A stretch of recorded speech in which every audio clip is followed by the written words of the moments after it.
But chapter 11 is considered to be one of the most profound pieces of ancient literature that the world has ever had. Hear me on this.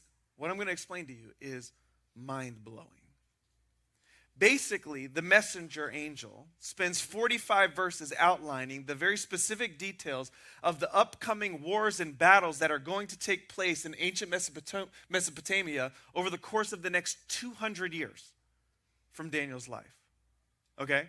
So Chuck Swindoll, who's many regard as one of the greatest Bible thinkers and teachers of our day, calls Daniel 11 the most remarkable chapter in the entire Bible. And it's not remarkable because of what it teaches. It's remarkable because of what it predicted in human history. Secular Mesopotamian historians would say, secular, this isn't like Christian people. They would say that in just the first 35 verses of chapter 11, there are at least 135 specific prophecies that had been literally fulfilled within the course of the next 200 years after it was written. That's insane. You don't seem impressed, but whatever. Like, I don't have time to do a deep dive into all the specific details. Again, if you want to research that, you could do it on your own. But for 200 years after this was written, after Daniel chapter 11 was written, it was used within ancient Mesopotamia, right, to warn leaders of their future, but nothing they could do to kind of thwart their future was able to thwart their future, and they couldn't stop what was being predicted from happening. Like, that's nuts, okay? It is nuts. Now, it would be like living in D.C. in 1825, and I had fun writing this, so just bear with me. Imagine living in 1825 and finding a journal of a young man named Daniel, who you pick it up, and all of a sudden he starts talking about, I had a dream.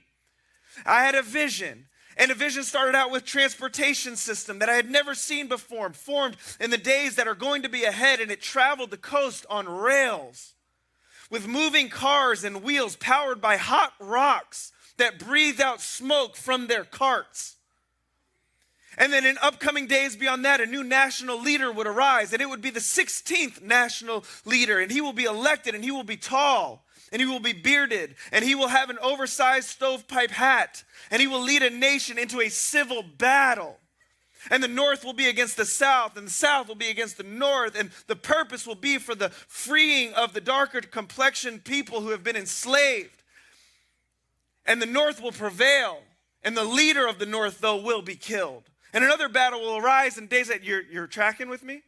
You're tracking, right? And another battle will arise in the days ahead, and this time a surprise attack on a small island off the western coast. Fire will fall from the heavens, and ships in the harbor will be destroyed. 2,400 lives will be lost. But a sleeping giant, however, will be awakened.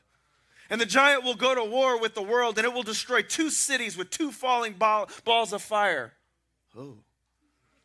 And in due time, 2 other birds will fly into 2 other identical towers. And these towers will be in a great city. And these towers will resemble silver and gold and platinum and turquoise. I don't know.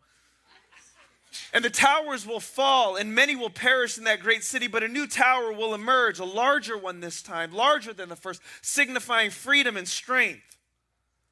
Like, you see this? It's imagery. But you know what I'm talking about. And then in the final hour, 2 elders will battle it out. And they will be elderly elders. And it will be an embarrassment to all.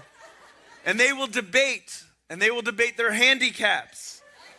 And a course will be chosen. And their clubs will be picked. And the bags will be carried. And the flags will be positioned in their holes. One wearing red with the mind of a beast, another wearing blue with no mind at all. And a kingdom will be divided, yet God's kingdom will once again prevail. Like, thank you. And the point is imagine reading that. Imagine reading that in 1825.